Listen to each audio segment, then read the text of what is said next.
The invitation arrived on cream-colored cardstock, embossed with gold lettering.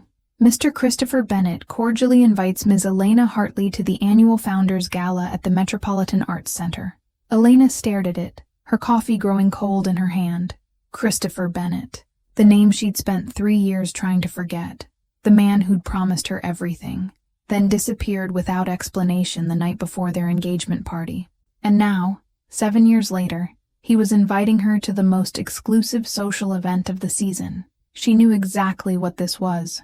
A power play. A chance for him to parade his success, his new fiancé, his perfect life, while she stood there as the forgotten ex, the one who didn't make it into his glittering world.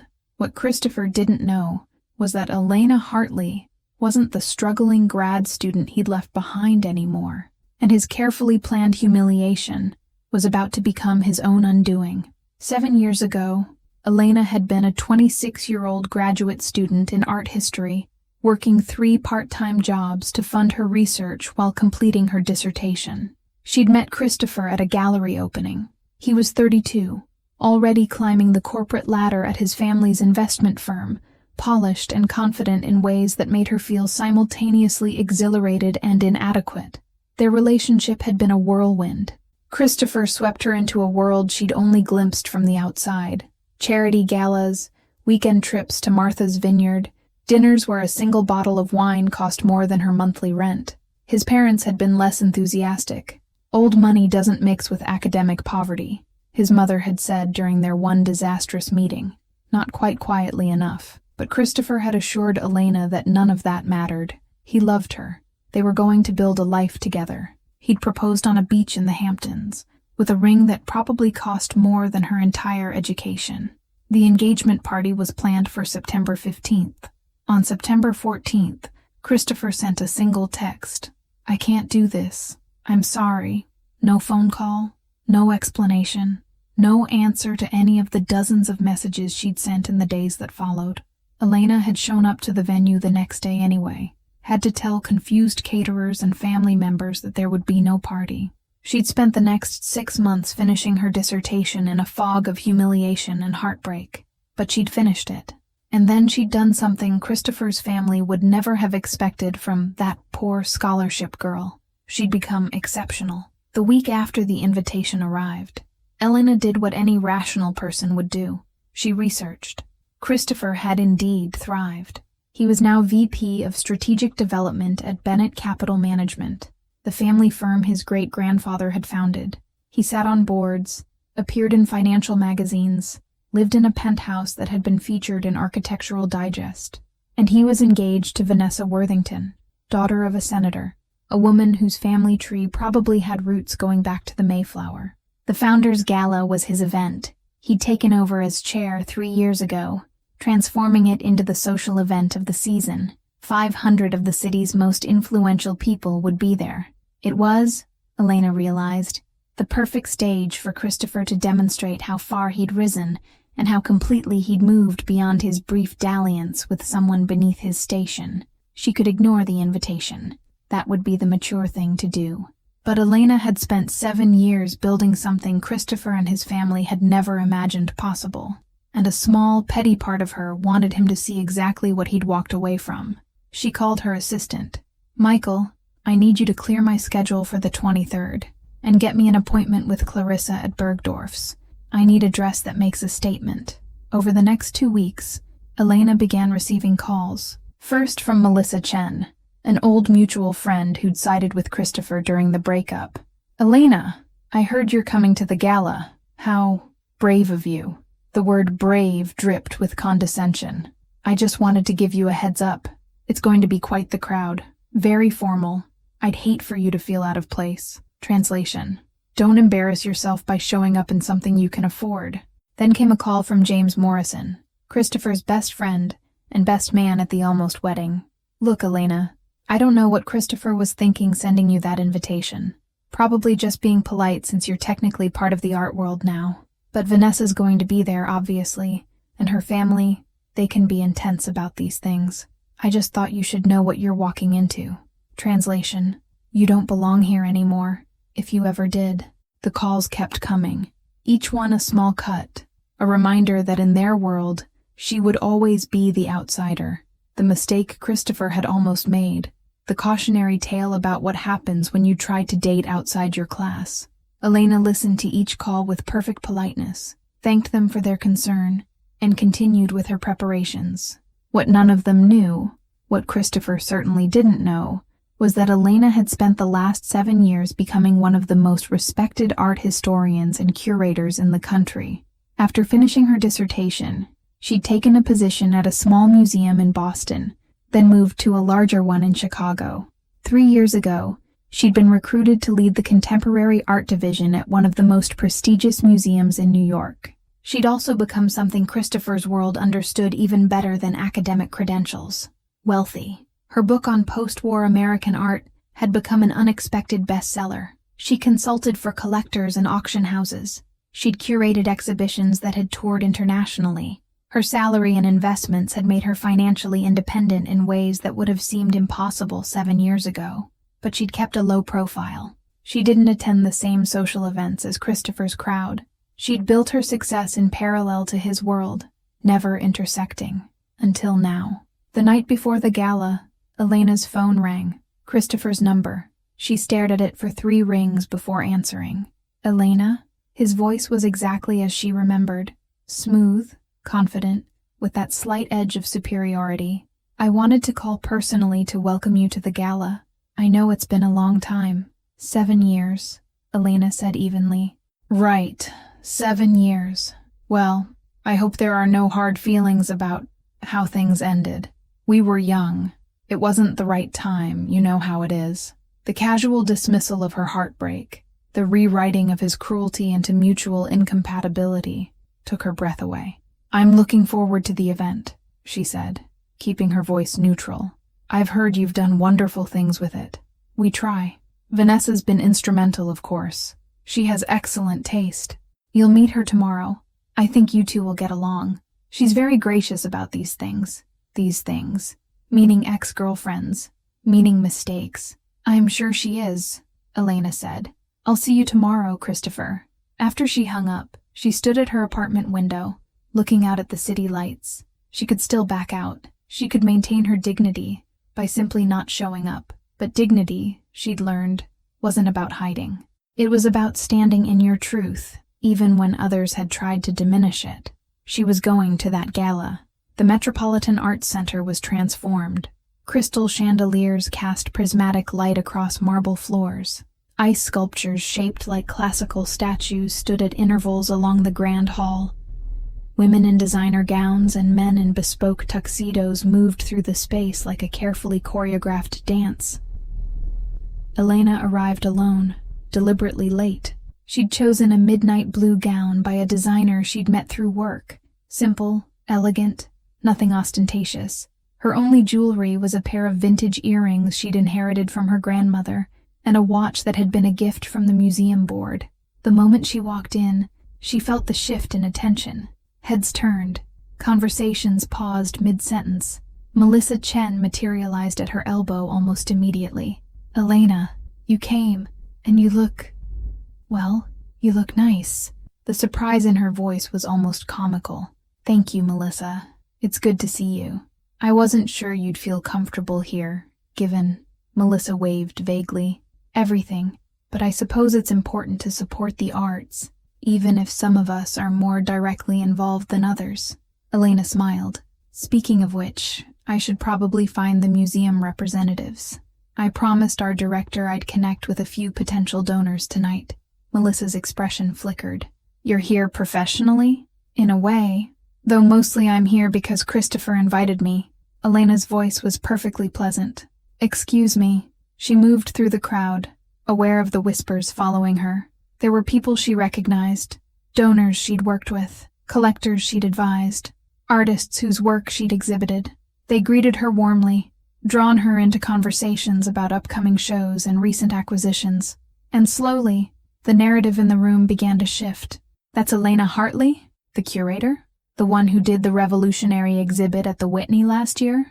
I heard she consulted on the Rothstein collection sale, made them millions. Christopher found her near the sculpture garden, Vanessa on his arm. His fiancée was exactly what Elena had expected.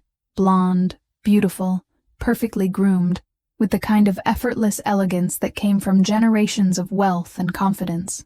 Elena, Christopher's smile was wide, but didn't reach his eyes.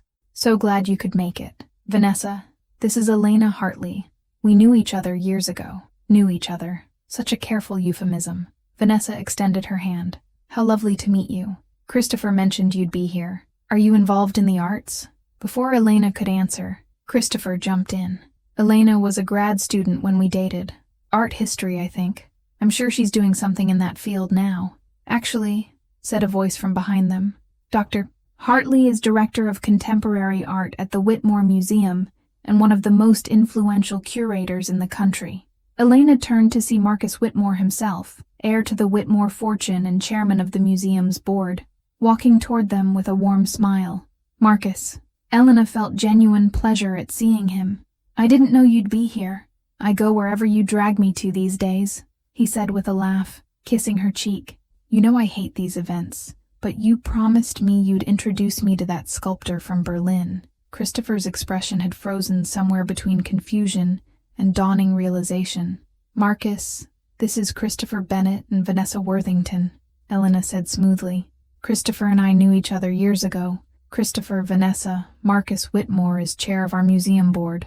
Bennett, Marcus said, shaking Christopher's hand with the bare minimum of politeness.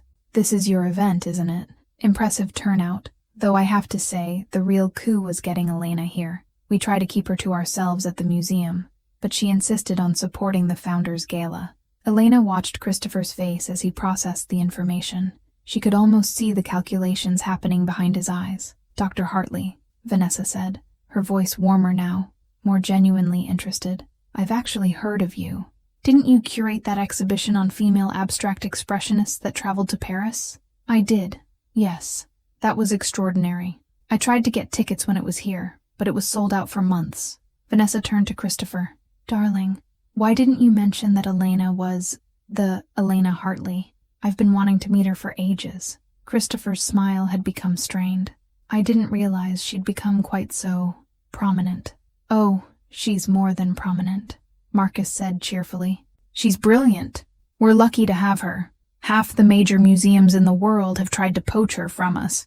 The conversation continued, but Elena could see Christopher struggling.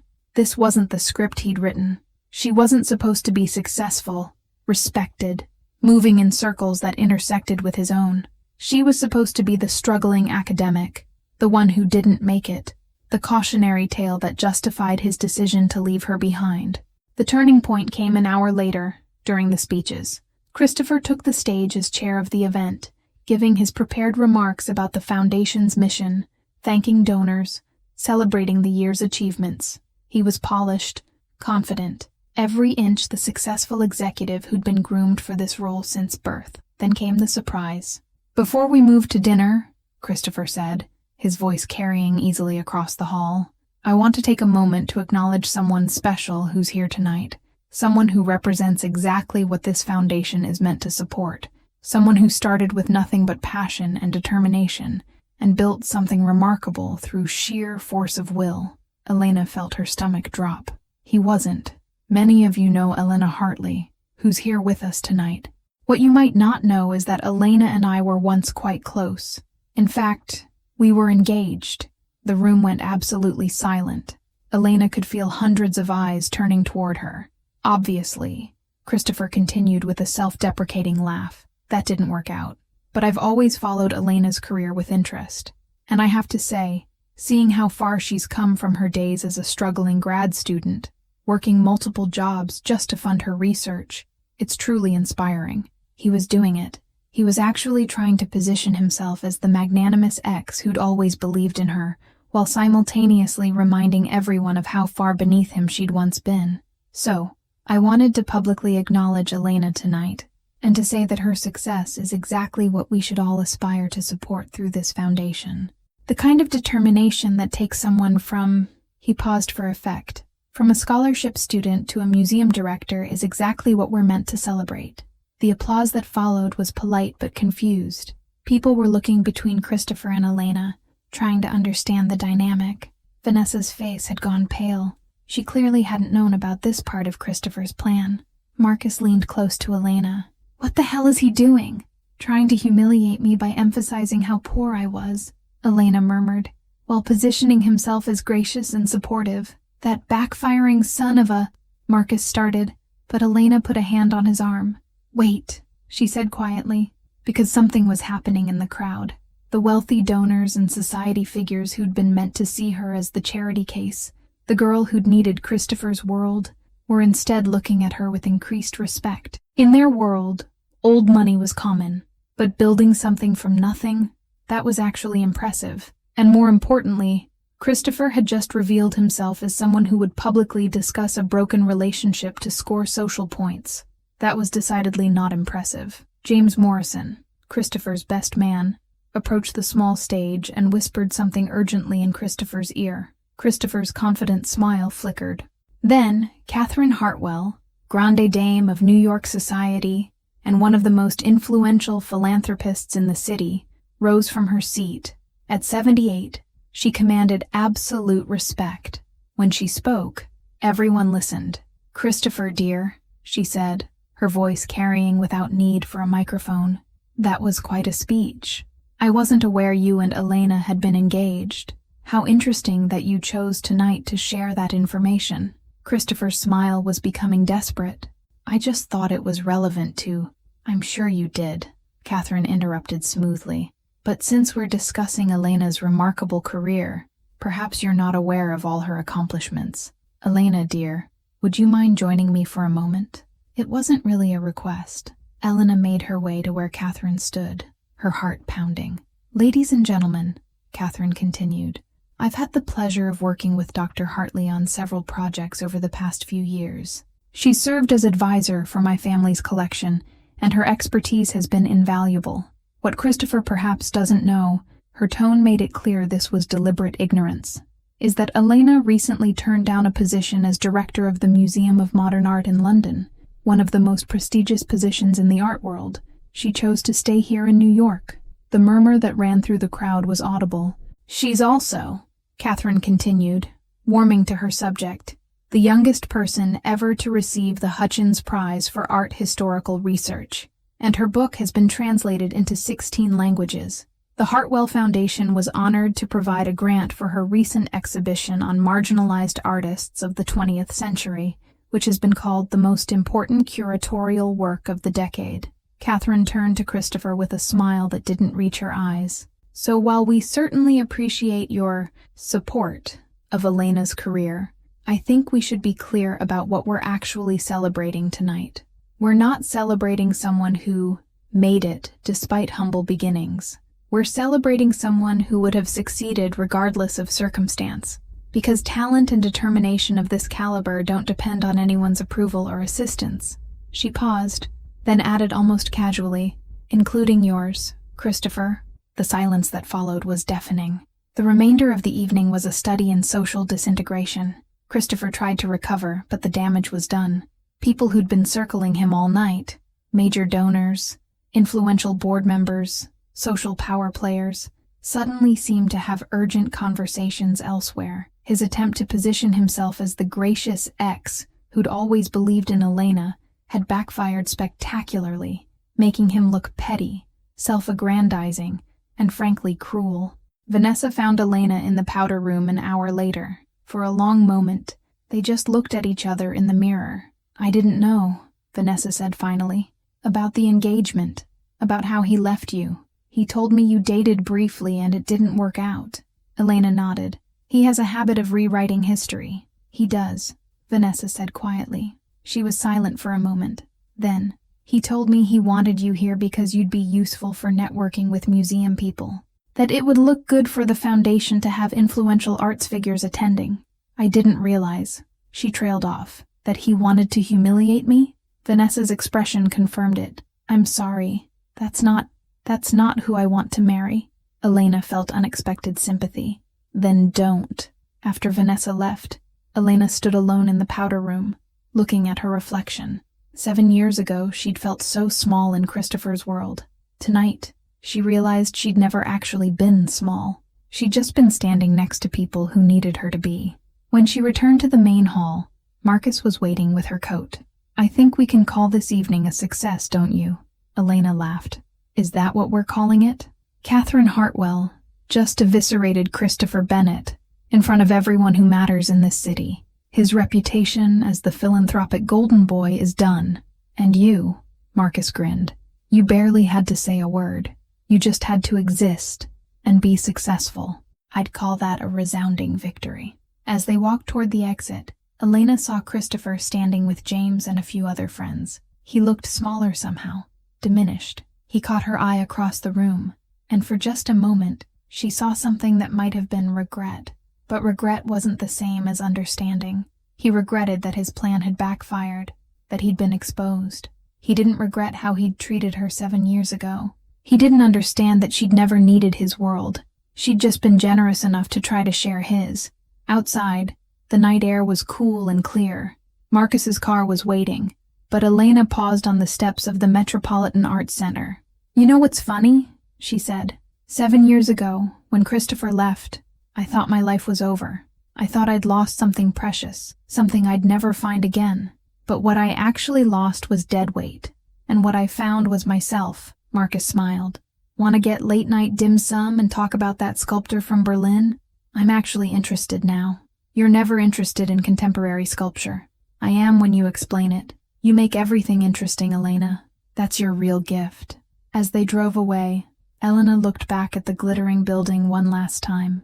Christopher was still visible through the massive windows, still trying to work the room, still trying to recover from his own miscalculation. She felt nothing. No anger, no triumph, no lingering hurt. Just a quiet satisfaction that came from knowing who she was and what she'd built. The invitation had been meant as a power play, a chance for Christopher to demonstrate his superiority and her irrelevance. Instead, it had revealed the opposite, that she'd built power through competence and respect, while he'd inherited it and wielded it cruelly. That his world, the world he'd once made her feel so lucky to glimpse, was actually smaller than the one she'd created. 3 months later, Elena heard through mutual connections that Christopher and Vanessa had called off their engagement. He'd left the city for a position in Singapore.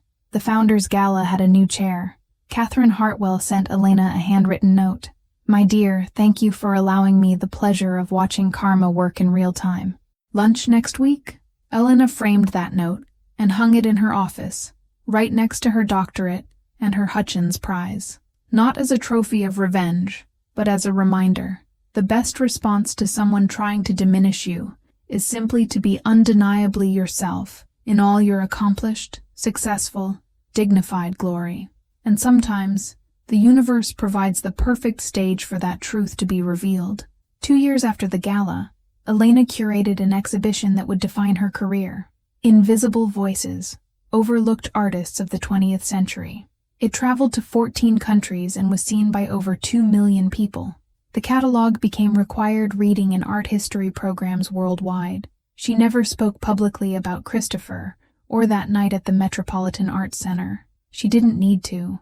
The story had become one of those legendary New York moments, told and retold in social circles, always ending the same way, with Catherine Hartwell's devastating takedown and Christopher Bennett's spectacular miscalculation. Elena focused on her work, on building something that mattered, on using her platform to elevate voices that had been silenced. She mentored young curators, established scholarships for students from backgrounds like hers, and transformed the way institutions thought about whose art deserved to be seen. And if sometimes, late at night, she thought about that girl standing in an empty venue on what should have been her engagement party, she felt nothing but gratitude. That heartbreak had been the door closing on a life that would have made her small. And the life she'd built instead had made her exactly what she was always meant to be, undeniably, unapologetically herself. The best revenge she'd learned wasn't proving someone wrong. It was proving yourself right, and then being too busy living your extraordinary life to notice when they finally realized what they'd lost.